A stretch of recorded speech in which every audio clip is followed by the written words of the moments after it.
Olá, eu sou Ivan Lima e é um prazer recebê-lo aqui no canal Fatos Desconhecidos. Antes de mais nada, você sabe o que é dolarização? Calma que eu explico. É o processo no qual um país abdica de sua própria moeda e adota o dólar. Existem dois tipos de dolarização. O oficial, como a que ocorreu no Equador, em que um governo decreta que abre mão de ter sua própria moeda em favor do dólar, ou informal, quando o país mantém a sua própria moeda, mas o dólar é aceito pela população como moeda nas transações comerciais internas. Mas por que o dólar e não outra moeda forte como o euro, por exemplo? Simples, a alta aceitabilidade, conversibilidade e confiabilidade do dólar americano. Isso significa que o dólar é aceito em grande parte do mundo. É fácil de ser trocado pela grande maioria das moedas nacionais e perde pouco do seu valor com o tempo. Atualmente, os Estados Unidos possuem a maior e mais sólida economia do mundo, sendo o país mais seguro para se investir.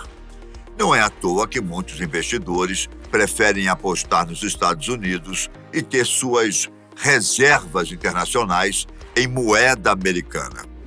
A maioria das transações comerciais do mundo tem o dólar como base. O problema é que os países não dolarizados acabam pagando um preço muito alto nas negociações, devido ao câmbio variável. Na prática, é como você comprar algo que vale $1.000 ou R$5.380 na cotação de hoje. Daqui a 15 dias, você terá que pagar esses $1.000. Se a cotação até lá chegar a, digamos, R$ 5,90, sua dívida estará valendo R$ 5.900. Lógico que isso é uma situação hipotética, mas é difícil prever o que vai acontecer no mercado daqui a 1 ou 2 semanas. Países geograficamente próximos ou parceiros comerciais dos Estados Unidos sofrem uma influência ainda maior da moeda americana. Por isso, é comum utilizarem o dólar como âncora cambial, ou seja, apoiar a própria moeda em uma moeda internacional, especialmente em momentos de crise. Isso te lembra o Brasil, por acaso, não? Então, uma grave crise econômica ocorrida na Argentina nos finais dos anos 80 fez com que o país adotasse o dólar. Poderia ter dado certo? Sim, claro, se o governo de lá não tivesse sido tão irresponsável. Aliás, não um só, mas os sucessivos governos que aquele país teve de lá para cá. Os argentinos têm a fama de gastarem como europeus, sem serem europeus. Gastam muito e gastam mal. Hoje, a Argentina vive um período inflacionário que nos faz lembrar o Brasil dos anos 90, mesmo sendo ainda menor que o nosso. Em 2021, a inflação chegou a 78,5%, a maior registrada nas últimas 3 décadas. Para 2022, os especialistas preveem uma inflação de 100% no nosso país vizinho. Isso faz com que sua moeda, o peso argentino, seja ainda mais desvalorizada. Para se ter uma ideia dessa desvalorização, você pode pagar por um copo de cappuccino a fantástica cifra de 230 pesos. Uma Coca-Cola? Por volta de 144 pesos. O salário mínimo chegou agora em setembro de 2022 a valer 54.550 pesos, o que dá quase o dobro do nosso. Porém, com uma ressalva, os preços dos produtos mudam constantemente. O dinheiro sai do país com muito mais frequência do que entra, e o país vive um clima de angústia social. Para quem pode investir no exterior, ótimo, mas para a maioria da população de assalariados, a realidade é bem diferente e sofredora. Mas pior do que a Argentina foi o caso do Zimbábue, no continente africano. No início dos anos 2000, o então presidente Robert Mugabe decidiu que, para haver uma melhor distribuição de renda, os ricos deveriam entregar parte de suas terras para o governo, e este faria a distribuição das terras entre os mais pobres. O que aconteceu? Foi uma tragédia. Muita gente que se inscreveu no programa do governo não tinha o mínimo de convivência ou conhecimento em agricultura e pecuária. Isso ocasionou uma queda gigantesca na produção agrícola do país e trouxe outras sérias consequências. Investidores sumiram, resultando na evasão de capital e numa altíssima desvalorização da moeda local. Naquela época, a moeda era o dólar zimbabuano. O que o governo fez foi imprimir mais dinheiro para tentar acalmar os ânimos. Porém, a demanda por produtos acabou aumentando muito mais do que a oferta, já que o país, em parte, não estava produzindo nada. Isso acabou provocando uma hiperinflação tão violenta que o país chegou a imprimir cédulas de 100 trilhões de dólares zimbabuanos. Olha que loucura, não? Você não ouviu mal, não. 100 trilhões de dólares zimbabuanos. Agora, sabe quanto valia essa quantia em reais? Apenas R$1,50. Para comprar um único pão, eram necessários alguns bilhões de dólares daquele país. A solução foi adotar o dólar americano em 2007, mas há uma taxa cambial desconcertante.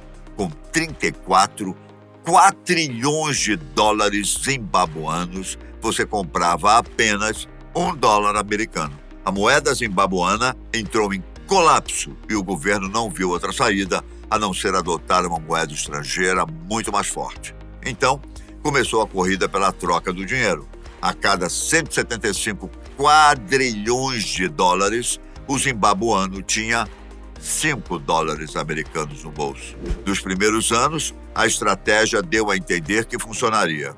O PIB do país chegou a triplicar nos primeiros 5 anos. Já os 5 anos seguintes foram de estagnação, registrando posteriormente uma queda no crescimento econômico, visto que não é barato para um país manter a dolarização.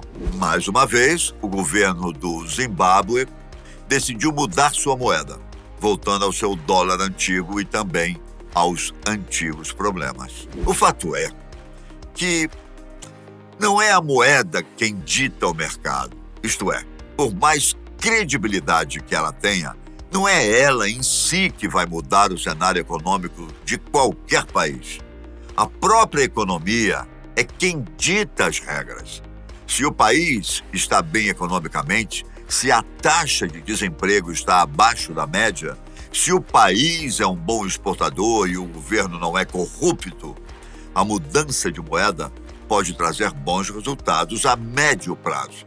Agora, se o país for bem o contrário disso e acabar decidindo modificar sua moeda, poderá passar por um período curto de falsa esperança, pois não demora muito para os problemas surgirem novamente. E pior, com uma força muito maior e mais descontrolada. Tal mudança também não funcionou bem para o Equador, El Salvador e Panamá, que hoje vivem crises gigantescas em suas economias. Vejamos, vamos ver agora o Brasil, por exemplo. Será que nossa economia mudaria para melhor? Em 1994, saindo de uma crise de superinflações, o Brasil passou perto de adotar o dólar americano como moeda oficial. Um dos pontos positivos para essa mudança é que o país poderia chegar à taxa inflacionária dos Estados Unidos, que não passa de 6% ao ano desde 1990. Outra vantagem está relacionada à confiança dos investidores, que preferem arriscar sob uma moeda forte a uma vulnerável. E com o aumento das expectativas do mercado, aumentam-se os investimentos e os empréstimos, diminuindo os juros e a fuga de capitais. No entanto, ao invés de adotar a moeda, o então ministro da Fazenda, Fernando Henrique Cardoso, que foi nomeado pelo presidente Itamar Franco, na época, para diminuir ou acabar com a inflação, Primeiramente, mudou a moeda de cruzeiro para cruzeiro real. Essa é uma boa estratégia, mas não zera a inflação. No caso do Brasil, ela diminuiu quase 10% em um mês. Essa mudança se deu em agosto de 1993. A partir de fevereiro de 1994, o país começou um processo de transição para a sua nova moeda, o real, que perdura até os dias de hoje. Implantou-se, então, a Unidade Real de Valor, ou URV. A URV serviu como moeda para todas as transações econômicas, com conversão obrigatória de valores, promovendo uma desindexação geral da economia. Até que, em julho de 1994, nasceu o real. A essa altura, a nova moeda brasileira valia 2.750 cruzeiros reais, o que também equivalia a $1 americano. Sim, com R$10 era possível comprar $10 e assim por diante. Felizmente, nossa nova moeda não se esmoreceu como as suas versões anteriores frente ao dólar.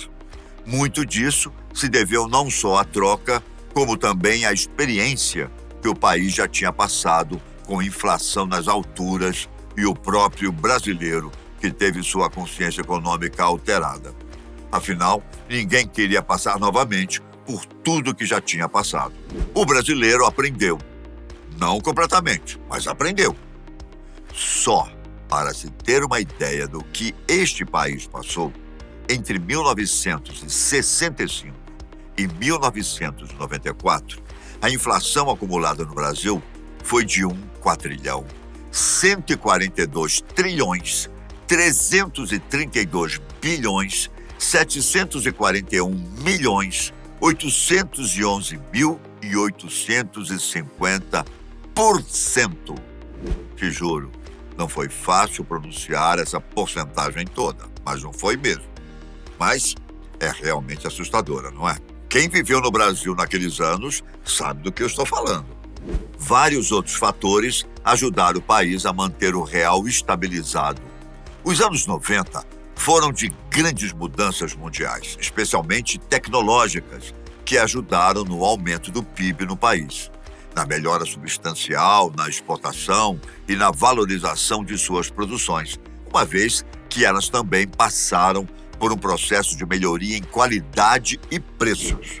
Como vimos, não é a moeda em si que faz a economia de um país. Ela é uma consequência dos atos do governo e também daqueles que movem a economia. O Brasil, apesar de não estar onde gostaríamos que estivesse, não se encontra, por exemplo, no mesmo limbo que a Argentina e o Equador. E esperamos que permaneça assim, ou, claro, que melhore, não é? Por hoje é isso. Se você gostou do assunto, peço a gentileza de curtir o vídeo. E se é novo no canal, que tal se inscrever e acompanhar nossas postagens, ok? Fique com Deus, um grande abraço e até a próxima. Tchau!